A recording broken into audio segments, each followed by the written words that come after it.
వాది విశ్వాసం నుండి దూరం చేయాలన్నదే శత్రువుల ప్రయత్నం. కానీ వారు ఇందులో ఎప్పటికీ విజయం సాధించలేదు. ఎవరి హృదయంలోనైతే దృఢమైన విశ్వాసం ఉంటుందో అటువంటి బలమైన అహ్మదీవాదు అన్యాయాలకు భయపడి ఎన్నడూ వెనుకడుగు వేయడు.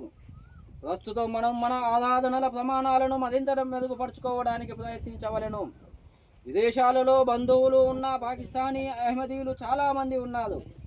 ఒకవేళ వారు పాకిస్తాన్లో పశువులను బలిదానం ఇవ్వలేకపోతే బయట దేశాల్లో ఉన్న తమ బంధువుల ద్వారా కుర్బానీలు చేయవచ్చు. ఆఫ్రికాలోని పేద దేశాలలో కూడా కుర్బానీ చేయవచ్చు. కుర్బానీ చేయకుండా అడ్డుకుంటే అల్లాహతాలా కుర్బానీ చేయడానికి ఇతర మార్గాలను కూడా ఇచ్చాడు. పేదవారిని ఆదుకోవాలని, వారికి అన్నదానం చేయాలని, వారి అవసరాలను చూసుకోవాలని అల్లాహతాలా ఆదేశించాడు. అల్లా హజ్తో పాటు కుర్బానీని ఉంచాడు. కానీ కుర్బానీ చేయడానికి మరిన్ని అవకాశాలు కూడా ఉన్నాయి. వాటిని ఉపయోగించుకోవలను. అలాగే సమయం మరియు ధనం ద్వారా కూడా త్యాగం కుర్బానీ ఉంది. దానికోసం కూడా పూర్తి స్థాయిలో కృషి చేయవలెను.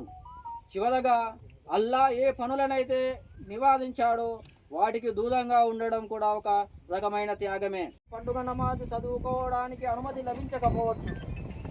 యంత్రాంగం చదువుకున్న ఆంక్షలు విధించబడవచ్చు లేదా ఇప్పటికే విధించి ఉండవచ్చు. ఆ క్రియలు ఈ విధంగా ఉండవలెను. ముఖ్యంగా పాకిస్తాన్లో నివసిస్తున్న అహ్మదీలు ఈ విషయంపై ప్రత్యేక దృష్టి సారించవలెను.